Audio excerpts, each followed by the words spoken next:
Sa mga gusto magluto o maghanda og escabeche, ali tan-awan ninyo ang pinakasimple o pinakadali nga recipe ni Tatsuki. Sea bass, ano ni siya? Sea bass fish. Okay. Tara, magluto ta. Hello, naana po si Tatsuki. Si Tata here from Mindanao. Magluto na po ta. Natay isda diri, sea bass or shakap or whatever. Unsa may tawag sa ani sa inyo ha? Basta wala ko kailaan ni sa Bisaya. Okay, marinate na to og pepper. Ay, kakusog sa ulan. Pepper and salt. Ato ning prituhon. And then these are our ingredients, no? Kanang mga naa lang sa kusina nga available. And you can cook a menu or a recipe for your amo. No, sa mga OFW, shout out dia. So natay corn flour nga gimix na nato sa water to thicken the sauce. Onions, akong gi-chop na ginger. Then spring onion. Of course, na sili karon halang kay Malaysia people love spicy food. Ato ang pineapple is medyo luspad, meaning dili siya hinog pa kaayo, no? So good for cooking talaga siya. And of course atong kamatis or tomato. And then to add to that is kanya atong sauce out of this, no? So dili masayang. This is 2025 pang expiry, so ako nang gamiton karon para na ako'y escabeche nga sea bass sa ato ang andam sa lamesa para sa atong mga amo. Sa mga FW, shout out. Magbinutan ta para increasean ta ni amo sa atong mga sweldo. Yeah. Nagkamahal. Okay, ubani ko. Dali na, magsugod na ta. So magprito ta daan og isda. Bye. Magprito na ta. Okay. Taas kaya tong kalayo. I mean, taas, no? Amping-amping magprito kay ang mantika dili magpasaylo. Okay, that's it. Prituhon nato ato ang sea bass. Okay, so andam na kay ligutom na ta. Yan, nagbukal-bukal atong mantika, guys. No, nagbukal-bukal. Okay. As what I've said atong previous na video nako, nakoy palihi sa karahay. Kasi magtuo mo ba nga inaani ning siyang karahay or ano ba, kawali or wok. Ano bang tawag sa inyong ani? Karahay ni sa amuha sa Bisaya. Nakoy palihi ani nga dili siya magstick, o di ba? Aside sa init kaayo siya nga gibutang nato. Wow. Yummy. Dili siya mag-stick kaya na ako gipalihi. PM me or comment down kung unsay ano kay tudloan ta ka. Okay. Nara atong sauce. Lagyan mo nato sa atong sauce, sa atong escabeche. Yep.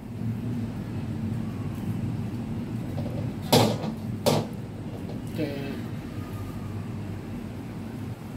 Then diretso na siya i-serve for the meals kasi mas lami man gyud siya kaunong kung init-init pa, no? So dire, sugod ta sa ato ang ginger.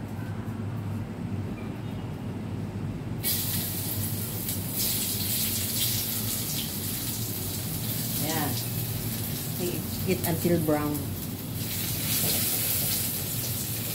And once again, careful mo sa inyong mga kalayo or flame nato. I-adjust. Next is our onion. Alright. Oh, sabi na nga eh. Yung ang Tagalog, no? Sabi na nga, nalaputan ko o mantika. Ayan. Next is atong kamatis. Isunod atong kamatis.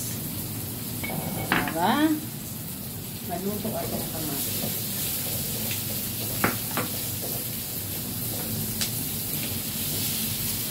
Ayan. Coating na.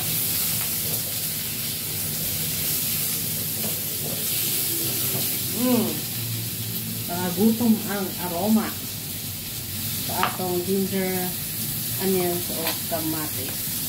So next, sunod na ito atong pineapple para half cook siya. And this time, ibutang na ito ang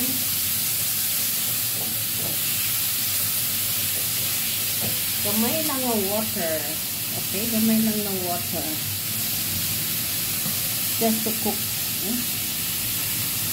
Just to cook. Sa itong kamatis, sa itong pinya. And we will thicken it later.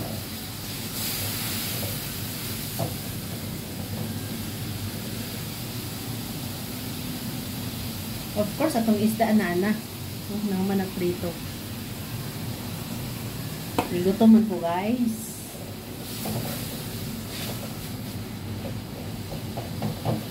So, it will not be sweet and sour kung wala siya sugar. Diba? Sour siya kung pineapple. Pero siyempre, a touch of sugar. And I usually use a brown sugar.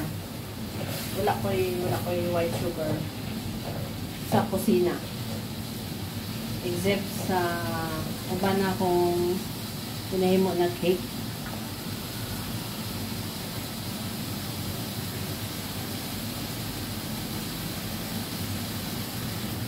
Itong mga tira-tira na ito, nakasashi nga chili sauce or tomato sauce. So make use of your things, guys. Mga libre, kuha adyo siya. Gamita. No? I-modify.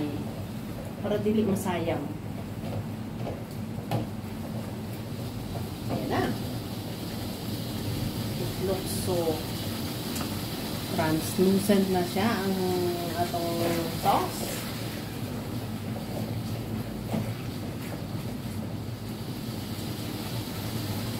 Laway jud ko.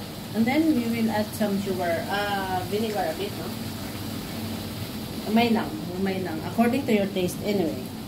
So, kamo na i-adjust.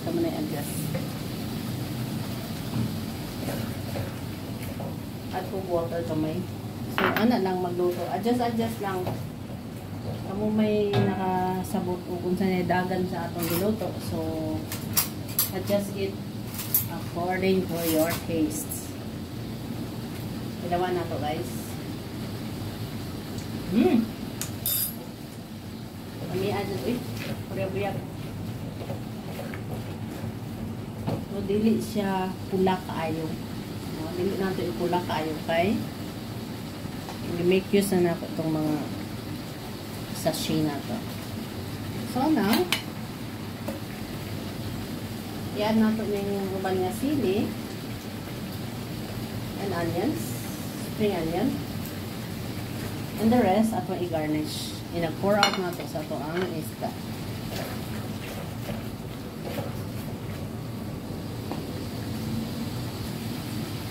Okay. Ayan. Tama na. Mag-check ta karon. Iwag na ito eh. Ako what? Take it there. Oh. It's a matter of discarte. Yeah.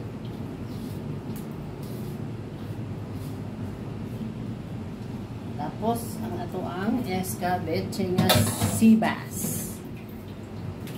Saan magiling sea bass sa Bisaya?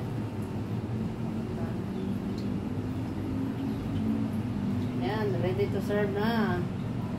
Atong mga amo. And then, of course, we will garnish with our balanced spring onion.